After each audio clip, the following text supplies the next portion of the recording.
Welcome friends. পরিবেশের যে topic ধরে ধরে আমরা ক্লাস করাচ্ছি প্রাইমারি টেটের, তো আজকে আমাদের সেই ক্লাসের মধ্যে টপিক হচ্ছে পরিবেশ সংক্রান্ত ঐতিহাসিক ঘটনাবলী, যেটা ডাব্লিউবি প্রাইমারি টেটের পরে ডেডিকেশন দিয়ে আমরা ক্লাসগুলো করাচ্ছি পরপর ধারাবাহিক। আমাদের এই চ্যানেলে পরিবেশ ছাড়াও ইংরেজি এবং গণিতের ক্লাস অলরেডি শুরু হয়েছে, এবং আর কিছুদিনের মধ্যেই আমরা সিডিপি এবং বাংলার ক্লাসও শুরু করতে চলেছি। তো এই ক্লাসগুলো আপনারা করার জন্য আপনার চ্যানেলটিকে অবশ্যই সাবস্ক্রাইব করবেন। তো বলে রাখি যে আমরা যে দুটো ক্লাস করে রেখেছি অলরেডি, বায়োটিক এবং অ্যাবায়োটিক এনভায়রনমেন্ট এবং সোশ্যাল এনভায়রনমেন্ট এবং এনভায়রনমেন্টাল জিওগ্রাফি, এই ক্লাসগুলো আমরা অলরেডি কমপ্লিট করে আমরা দিয়ে দিয়েছি। আজকে আমাদের ক্লাস হচ্ছে এনভায়রনমেন্ট রিলেটেড হিস্টোরিক্যাল ইভেন্টস। ঠিক আছে, তো এই ক্লাসের এই যে টপিক, এই টপিকটা দেখতে মনে হচ্ছে একটা, কিন্তু এর মধ্যে বেশ কতগুলো বিষয় রয়েছে। বিষয়গুলো কি, যে এই যে পরিবেশ সম্পর্কিত ঐতিহাসিক ঘটনা, ঐতিহাসিক ঘটনার মধ্যে কি কি পড়ছে চলুন আমরা একটু দেখি। এর মধ্যে পড়বে ভারতের পরিবেশ আন্দোলন, মানে ইতিপূর্বে যে পরিবেশ আন্দোলন হয়েছে ভারতে, তার বেশ কিছু বিষয় আমাদেরকে এর মধ্যে জানতে হবে। পরিবেশগত বিপর্যয়, যেগুলো হতে পারে ভোপাল গ্যাস দুর্ঘটনা বা চেরনোবিল মানে পারমাণবিক দুর্ঘটনা, ঠিক আছে, ভুজ আর্থকুইক, ঠিক আছে, আমাদের উত্তরাখণ্ডের যে বন্যা, এই ধরনের যে কিছু বিপর্যয়, তার সম্পর্কে কিছু তথ্য আমাদেরকে জানতে হবে।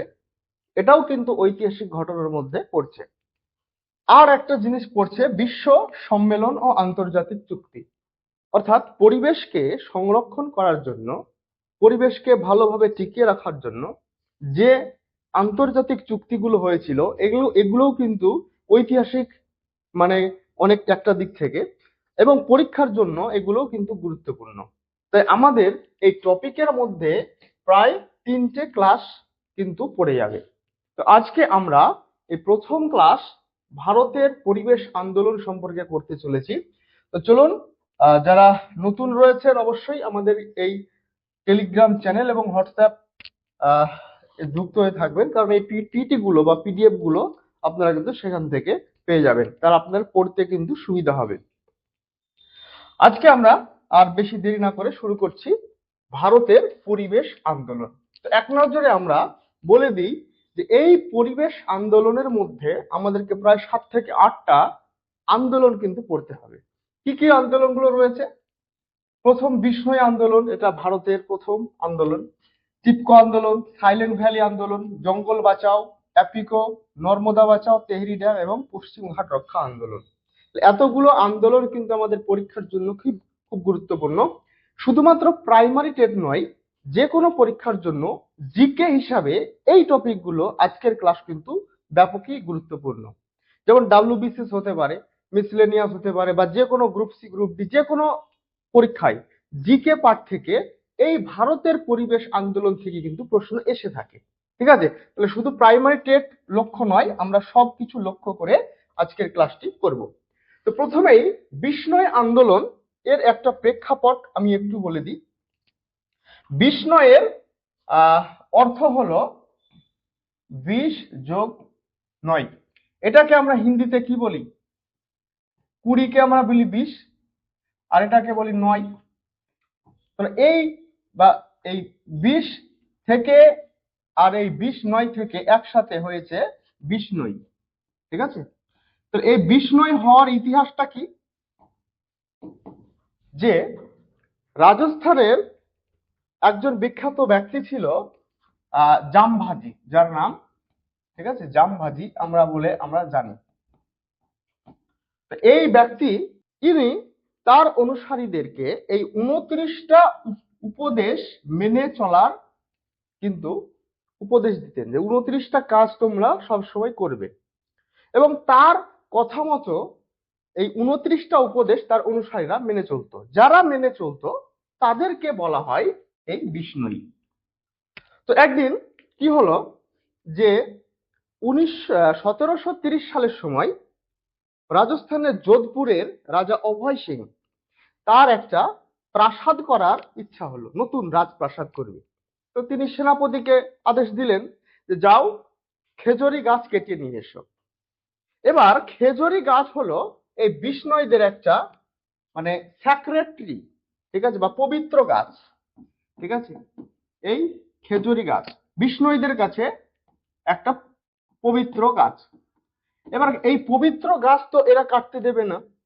আর তারপরে জামভাজির উপদেশের মধ্যে একটা উপদেশ ছিল গাছ কাটা বারণ। তাই একদিকে পবিত্র গাছের রক্ষা, একদিকে একটা 29টা উপদেশের মধ্যে একটা উপদেশ রক্ষা। তাই গাছ কোন মতেই কাটতে দেওয়া যাবে না। তো যখন গাছ কাটতে দেওয়া যাবে না, তখন গাছ কাটা আটকাতে হলে আন্দোলন করতে হবে। তখন থেকে শুরু হলো এই অমৃতা দেবী নামে একজন মহিলা, যাকে মহিষী মহিলা আমরা বলতে পারি, তিনি আন্দোলন শুরু করলেন গ্রামবাসীদেরকে নিয়ে, এবং তার 3 মেয়ে ছিল সেই সঙ্গে। তো এই অমৃতা দেবী আন্দোলন করার সময় যেহেতু রাজার হুকুম সেনাপতিকে মানতে হবে, তাই কিন্তু এই হত্যাযজ্ঞ শুরু হলো যে তোমরা যতই বাধা দাও আমরা কিন্তু গাছ কাটবই। কিন্তু এই হত্যা হতে হতে প্রায় 363 বা 363 জনকে কিন্তু অলরেডি হত্যা করা হয়ে গেছে। তারপরেও আন্দোলন থামছে না। তখন এই খবর যায় রাজা অভয় সিং এর কাছে, এবং রাজা খুবই অনুতপ্ত হন, এবং তারপরে এই গাছ কাটা কিন্তু বন্ধ করেন, এবং এই আন্দোলন কিন্তু সফল হয়। তো আমাদের পরীক্ষার পার্সপেক্টিভে এটা কেমন গুরুত্বপূর্ণ একটু দেখি আমরা। 1730 সাল আন্দোলনটি হয়েছিল। এটাই সব থেকে প্রথম আন্দোলন, ভারতের পরিবেশ রক্ষার প্রথম আন্দোলন, ঠিক আছে, পরিবেশ রক্ষার প্রথম আন্দোলন।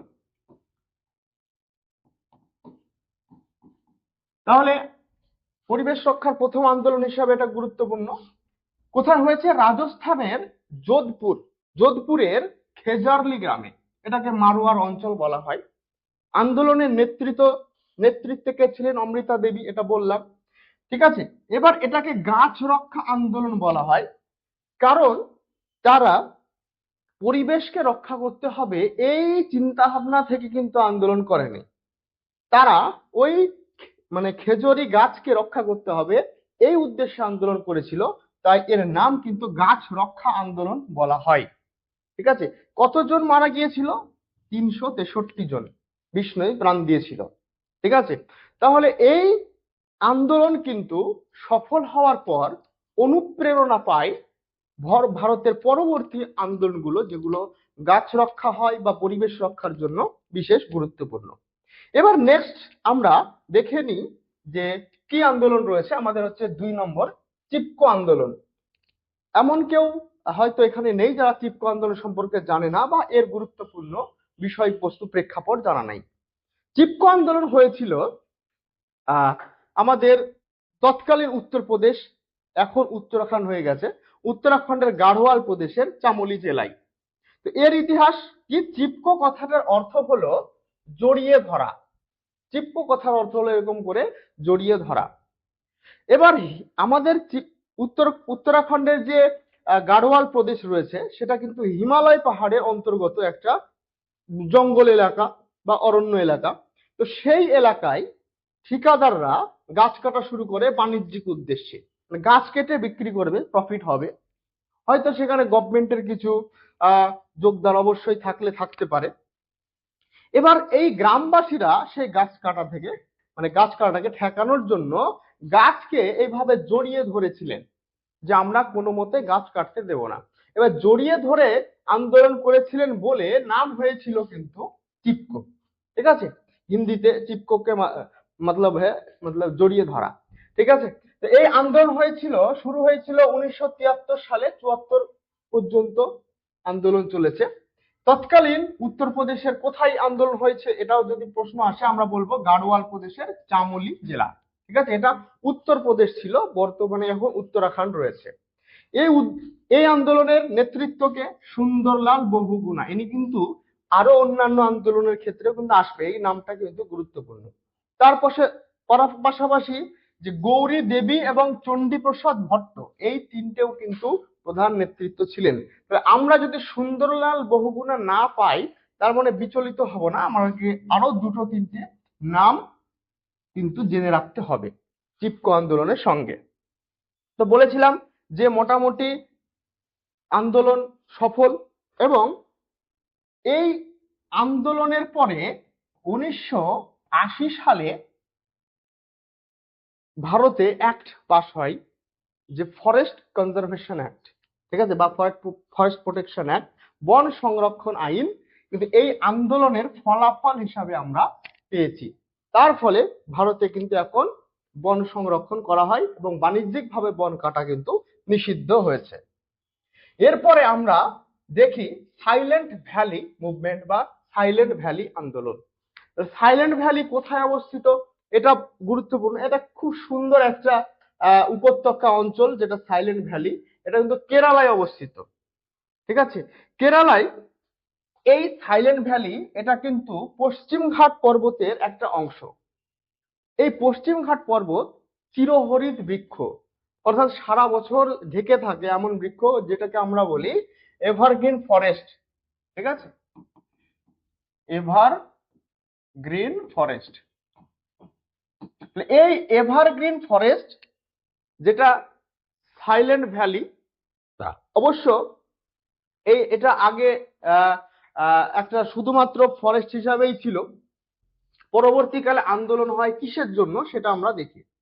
কেরালার যে মানে একটা বিদ্যুৎ সংস্থা রয়েছে, রাষ্ট্রীয় বিদ্যুৎ সংস্থা, তারা কি করে, একটা হাইড্রো ইলেকট্রিসিটি প্রজেক্ট পাস করে, যে কুথি পূজা যে নদী আছে, বা এটাকে কুন্তি পূজা বলে বাংলাতে, কুথি পূজা নদীর উপরে একটা জলবিদ্যুৎ প্রকল্প কিন্তু মানে প্রস্তাব হয়। সেরকম প্রজেক্টের কাজ শুরু হয়। জলবিদ্যুৎ প্রকল্প শুরু করার জন্য এমন প্রস্তাব আসে যে প্রায় 8.3 হেক্টর জমি মানে পরিষ্কার করা হবে, বা সরি, এটা 8.3 বর্গ কিলোমিটার জমি পরিষ্কার করা হবে গাছ কেটে। তারপর সেখানে জলবিদ্যুৎ প্রকল্প স্থান হবে। যেহেতু জঙ্গলের মধ্যে এইসব বিদ্যুৎ প্রকল্প সম্ভব নয়, তাই আগে 8.5 বর্গ কিলোমিটার জায়গা আগে কাটা হবে, কেটে পরিষ্কার করা হবে, তারপর সেখানে কিন্তু জলবিদ্যুৎ স্থাপন হবে। এবার এইটা সাধারণ যে ওখানে বুদ্ধিজীবী মানুষ, যারা সাহিত্য প্রেমী মানুষ, তাদের কিন্তু ভালো লাগেনি। ফলে তাদের সাহিত্যের মাধ্যমে লেখালেখি প্রথম শুরু হয় কেরালা শাস্ত্র সাহিত্য পরিষদ, KSPP, এই সংস্থা একটা এনজিও, তারা সাহিত্যে লেখালেখির মাধ্যমে এর প্রতিবাদ প্রথম শুরু করে। তাই আমরা তাদের নামটাও মনে রাখবো। এটা কোথায় কত সালে হয়েছে, 1973 সালে শুরু হয়েছে, এবং 83 সাল পর্যন্ত প্রায় 10 বছর ধরে এই আন্দোলন চলেছে, ঠিক আছে। লেখালেখি হয়, তারপরে বিভিন্ন মানুষ সেখানে জড়ো করা হয়, এবং অবশেষে এই সাইলেন্ট ভ্যালির বিদ্যুৎ প্রকল্প কিন্তু রদ করা হয়, বন্ধ করা হয়, ঠিক আছে। এবার এই বন্ধ করার পরে শুধু থেমে থাকেনি, 83 সালের পরে 1985 সালে এই সাইলেন্ট ভ্যালিকে ন্যাশনাল পার্ক ঘোষণা করা হয়, ঠিক আছে। এটাও কিন্তু গুরুত্বপূর্ণ, সাইলেন্ট ভ্যালি ন্যাশনাল পার্ক কবে গঠিত হয়, এটা প্রশ্ন আসতে পারে, এখানের সঙ্গে সংযুক্ত। তবে সাইলেন্ট ভ্যালি কিন্তু এই 1985 সালে ন্যাশনাল পার্কের একটা তকমা পায়, ঠিক আছে। তাহলে আমরা বললাম ভারতের যে এক নজরে যে তথ্যগুলো দিয়েছি, গল্পের সঙ্গে সেই তথ্যগুলো আমাদেরকে মনে রাখতে হবে। আর শুধু তথ্য তো আমরা যে কোনো জায়গায় পাই, কিন্তু তথ্য মনে রাখার জন্য একটু গল্প শুনতে হয়, তথ্যের ব্যাকগ্রাউন্ডে কি রয়েছে আসলে, ঠিক, সেই জন্য গল্পগুলো একটু শুনতে হয়। যে কেরালার পালাক্কাড় জেলায় যে একটা চিরহরিৎ, বললাম এভারগ্রিন ফরেস্ট মানে চিরহরিৎ গ্রীষ্মমণ্ডলীয় বন, কেরালা শাস্ত্র সাহিত্য পর্ষদ, KSPP, বা শুধুমাত্র KSPP ও আসতে পারে, পুরো কথা দিল না, যে ম্যাচিং করতে দেয় বা আন্দোলন কে করেছে, এরকম কিছু প্রশ্ন আসে, ঠিক আছে। এর সঙ্গে যে নামটা আমাদেরকে মনে রাখতে হবে, MK প্রসাদ এবং তার কবি কর্মীগণ, ঠিক আছে। কবি কর্মীগণের মধ্যে সুগতা কুমারী রয়েছে এবং জনগণ অবশ্যই রয়েছে। তাহলে এটা সাহিত্যের মাধ্যমে এটা কিন্তু আন্দোলনটা শুরু হয়, ঠিক আছে। তাহলে জলবিদ্যুৎ প্রকল্প বন্ধ করা হয় এবং সাইলেন্ট ভ্যালি জাতীয় উদ্যান বা ন্যাশনাল পার্ক ঘোষণা হয়। এটা ছিল এর বিষয়বস্তু। এবার আসি জঙ্গল বাঁচাও আন্দোলন। তাহলে পরপর কিন্তু জঙ্গল রক্ষা, গাছ রক্ষা, পরিবেশ রক্ষার আন্দোলন কিন্তু অলরেডি চলছে। 1980-র দশকে বিহারের সিংভূম জেলা, আচ্ছা বিহারের সিংভূম জেলা বলছি কেন, কারণ হচ্ছে 1980 সালে ঝাড়খণ্ড বলে কোনো রাজ্য ছিল না। এই ঝাড়খণ্ড রাজ্য তৈরি হয় 2000 সালে। 2000 সালে সম্ভবত নভেম্বর মাসে। হ্যাঁ, ঝাড়খণ্ড রাজ্য প্রথম মানে বিহার জেলা থেকে আলাদা হয়ে গঠিত হয়। এখন যেমন তেলেঙ্গানা রাজ্য অন্ধ্রপ্রদেশ থেকে গঠিত হয়েছে ভেঙে, এইরকম বিহার রাজ্য ভেঙে বিহার এবং ঝাড়খণ্ড দুটো রাজ্য গঠিত হয়। তাহলে 1980 সালে কিন্তু বিহার রাজ্য ছিল এই বিহারের সিংভূম জেলাতে। ঠিক আছে, সরকার মনে করেছিল যে অনেক শালের গাছ আছে, শাল কাঠ তো অনেক শক্ত কাঠ, দামি কাঠ, তো সেই শাল কাঠকে আমরা কেটে পরিষ্কার করব এবং সেগুলো বিক্রি করে কিছু পয়সা টয়সা ইনকাম করব। তারপর সেখানে সেগুন গাছ লাগাবো। এখানে বোঝানো হয়েছিল যে শাল কাঠ কম দামি কাঠ এবং এই কম দামি কাঠ কেটে মানে পরিষ্কার করে বেশি দামি সেগুন কাঠ লাগানো হবে। ঠিক আছে, এইভাবে বোঝানো হয়েছিল মানুষকে, প্রস্তাব করে সেখানে গাছ কাটা শুরু হয়। এবার শাল বাগান যেখানে রয়েছে সেখানে কিন্তু দেখবেন উপজাতি বা আদিবাসী সম্প্রদায়ের বসবাস। তো এই সিংভূম জেলার কিছু আদিবাসী সম্প্রদায় ছিল মুন্ডা, ঠিক আছে, সাঁওতাল, এই আদিবাসী সম্প্রদায় এরা কিন্তু মানে বনভূমি থেকে এরা জীবিকা নির্বাহ করে, কাঠ কুড়ায়, কাঠ কাটে বা বিভিন্ন কাঠের মধু ভাঙে বা লাক্ষা টাকা এসব কিন্তু ওরা সংগ্রহ করে জীবিকা নির্বাহ করে। তো এদের প্রথমে বিষয়টা নজরে আসে যে গাছ কাটা শুরু হয়েছে, তখন এরাই কিন্তু সংঘবদ্ধ ভাবে এই জঙ্গল বাঁচাও আন্দোলনের মানে ডাক দেয়। প্রায় কিন্তু এরা আদিবাসী সম্প্রদায়, যে সমস্ত মহিলাগুলো দেখতে পাচ্ছেন এগুলো কিন্তু সবাই আদিবাসী সম্প্রদায়, এদের জীবন জীবিকার রক্ষার্থে এদেরকে আন্দোলনে নামতে হয়। ঠিক আছে, এবং এখানে মিলিটারি আর্মি সমস্ত কিন্তু বল প্রয়োগ করার পরেও সরকার কিন্তু এই প্রজেক্টকেও কিন্তু সফল করতে পারেনি। ফলে এই জঙ্গল বাঁচাও আন্দোলনও কিন্তু সফল হয়েছে। ঠিক আছে, তাহলে এই জঙ্গল বাঁচাও আন্দোলন আমাদেরকে বিশেষ কোনো নাম নেই, যেহেতু আদিবাসী সম্প্রদায়রা এই আন্দোলন করেছিল, ফলে এখানে বিশেষ কোনো আমরা উল্লেখযোগ্য নাম পাবো না। এখানেও কিন্তু আন্দোলন করতে গিয়ে প্রায় 18 জন মানুষ মানে মারা যায়। ঠিক আছে, তাহলে এটাও কি জন্য করা হয়েছিল বললাম, শাল গাছকে বাণিজ্যিক সেগুনে বাগানে প্রতিস্থাপিত করা, এটা সরকারের লক্ষ্যে, এর বিরুদ্ধে আন্দোলন। ঠিক আছে, সবই মুনাফা কামানোর জন্য হয়েছিল। এবার আসি অ্যাপিকো আন্দোলন বা অ্যাপিকো মুভমেন্ট বলা হয়।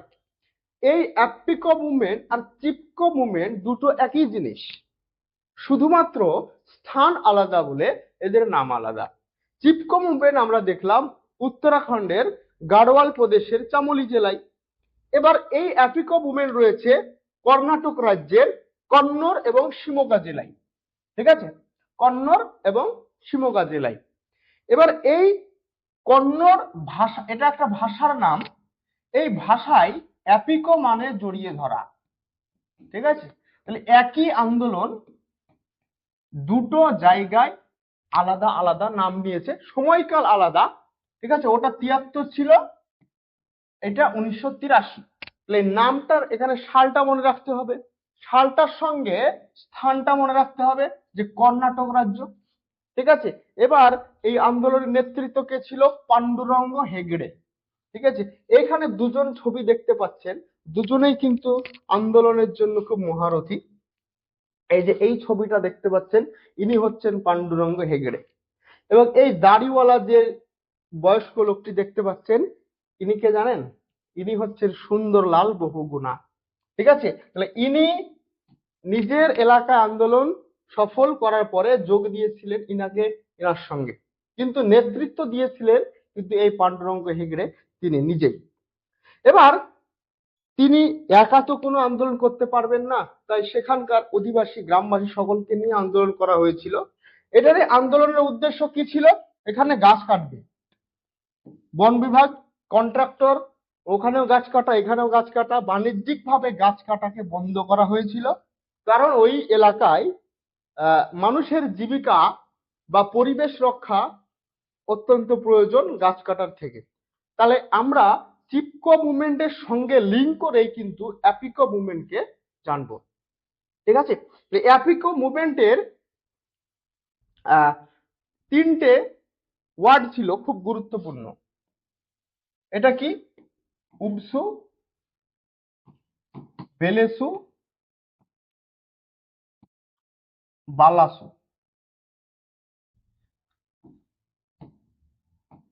এটা অ্যাপিকো মুভমেন্টের কন্নড় ভাষায় স্লোগান ছিল। ঠিক আছে, এই কন্নড় ভাষায় এর স্লোগান। তাহলে এটাও কিন্তু আমরা মনে রাখবো। এবার আমরা আসছি নর্মদা বাঁচাও আন্দোলনে। এটা পরিবেশ রক্ষার মানে গাছ রক্ষার আইন নয়, মানে আন্দোলন নয়, এটা হলে আসলে নদী রক্ষার আন্দোলন। আসলে নদীর সঙ্গে মানুষ জীবিকা নির্বাহ করে, অনেক জায়গায় নদীর ধারে মানুষের বসতি গড়ে ওঠে। এবার সেইখান থেকে এই আন্দোলন শুরু হয়। নর্মদা বাঁচাও আন্দোলন থেকে বুঝতে পারছি যে এটা নর্মদা নদীকে ভিত্তি করে এই আন্দোলন হয়। নর্মদা নদী কোথা থেকে কোথায় গেছে আমরা দেখছি, গুজরাট, মধ্যপ্রদেশ থেকে গুজরাটের মধ্যে দিয়ে এটি প্রবাহিত হয়েছে। তাহলে এই স্থানটাও গুজরাট, মধ্যপ্রদেশ এবং মহারাষ্ট্র এই উপকূল এলাকায় রয়েছে আন্দোলনটা।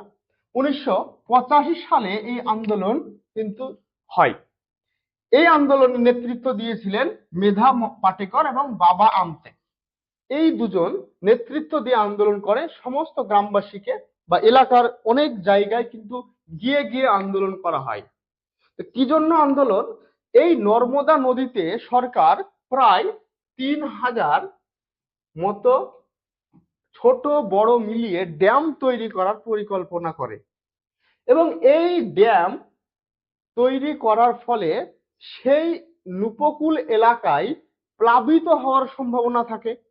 উপকূল এলাকায় যত বসতি রয়েছে, সাধারণ গরিব নিম্নবিত্ত মানুষের বসতি, এবার এই বসতিকে যেহেতু ডুবে যাবে, সেই কারণে সরকার অপসারণ শুরু করে আগে থেকেই। যখন অপসারণ শুরু হয় তখন ইনারা গৃহহীন হয়ে পড়ে। গৃহহীন হয়ে পড়ে একসঙ্গে সংগঠিত হয়ে আন্দোলন শুরু হয় যে এই নর্মদাকে মানে রক্ষা করতে হবে, ড্যাম তৈরি করা বন্ধ করতে হবে। যদিও নর্মদা বাঁচাও আন্দোলন বা এনবিএ সঠিকভাবে সফল হয়নি, কারণ ড্যাম রক্ষা করা কিন্তু সম্ভব হয়নি। তবে তবে কি হয়েছে, যে ড্যামের সংখ্যা কমানো গেছে এবং উচ্চতা কমানো গেছে। আমরা জানি যে সর্দার সরোবর, ঠিক আছে, সর্দার সরোবর ড্যাম কোথায় রয়েছে? গুজরাটে। সর্দার সরোবর ড্যাম রয়েছে গুজরাটে। এই ড্যামের উচ্চতা প্রায় মানে 139 মিটার পর্যন্ত প্রায় এর স্ট্রাকচার রয়েছে, কিন্তু এর স্ট্রাকচারকে কমানো হয়েছে 88 মিটার পর্যন্ত এই আন্দোলনের ফলে। ঠিক আছে, তাহলে এই বন্ধ করতে পারেনি, কিন্তু এর উচ্চতাকে কমানো হয়েছে। ঠিক আছে, এর এখন বর্তমানে ওয়ার্কিং হাইট রয়েছে 88 মিটার। এর ফলে প্লাবিত বা প্রভাবিত এলাকার সংখ্যা শ্রিঙ্ক হয়েছে বা কমে গেছে। ঠিক আছে, এবং আরেকটা উল্লেখযোগ্য বিষয় যে বিশ্ব ব্যাংক প্রথমে ফান্ড করেছিল এই বা লোন দেওয়া মানে কথা পরিকল্পনা হয়েছিল এই সর্দার সরোবর ড্যাম নির্মাণের জন্য। পরবর্তীকালে এই নর্মদা বাঁচা আন্দোলনের খবর বিশ্বে ছড়িয়ে যায় এবং অনেক বাইরেও প্রভাব ফেলে। তখন এই বিশ্ব ব্যাংক কিন্তু এই ফান্ড কিন্তু উঠিয়ে নেয়। এই নর্মদা বা সর্দার সরোবর ড্যামের জন্য বিশ্ব ব্যাংক কিন্তু লোন উঠিয়ে নেয়। ঠিক আছে, এর কিন্তু প্রভাব কিন্তু রয়েছে। এরপর আমরা দেখব তেহরিবাদ সংঘাত। এটা কিন্তু আন্দোলন নয়, মানে সম্পূর্ণ আন্দোলন নয়, এটা সাকসেসফুলও নয়, কিন্তু তেহরিবাদ একটা সংঘাত হিসেবে আমরা জানি যে কনফ্লিক্ট, দ্বন্দ্ব হয়েছিল, আন্দোলন শুরু হওয়ার মতো পরিস্থিতি ওখানে উঠেছিল। তা তেহরি ড্যাম সম্পর্কে আমাদেরকে জানতে হবে, এটা কোথায় রয়েছে। এটা উত্তরাখণ্ডে রয়েছে, ভাগীরথী নদীর উপরে। ঠিক আছে, ভাগীরথী নদীর উপরে। আমাদের ভাগীরথী নদী কিন্তু পশ্চিমবঙ্গেও একটা রয়েছে। কোথা থেকে উৎস, কোথায় মোহনা, এটা কিন্তু পশ্চিমবঙ্গের ভাগীরথীর কোথায় উৎস, কোথায় মোহনা, এটা কিন্তু অবশ্যই কমেন্ট করে জানাবেন। ঠিক আছে, তো এই ভাগীরথী নদীর উপরে এইখানে ড্যাম তৈরি করা হয়েছে, তেহরি ড্যাম। আমরা জানি যে এই তেহরি ড্যাম যে অঞ্চলে অবস্থিত বা উত্তরাখণ্ডের, সেখানে একটা হিমালয়ের ভূমিকম্প প্রবণ এলাকা।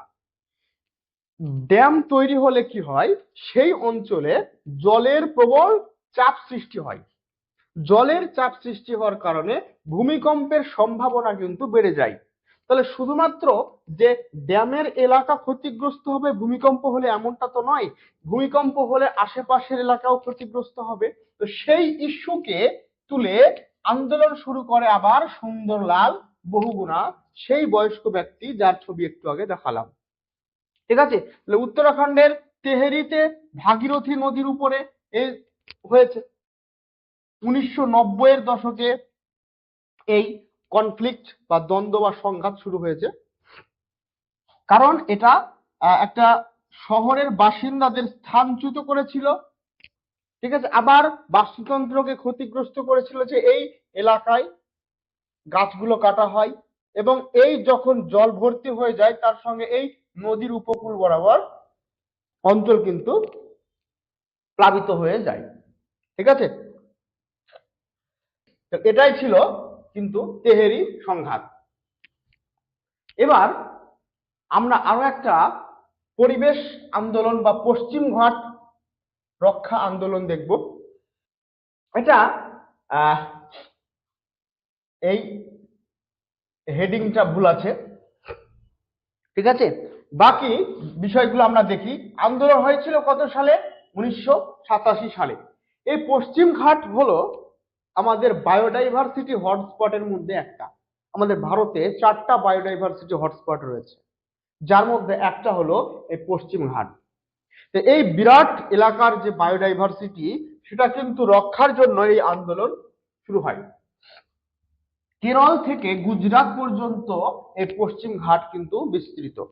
ঠিক আছে, বিভিন্ন পরিবেশবাদী সংগঠন, এনজিও এই আন্দোলনটা মানে পরিচালিত করে।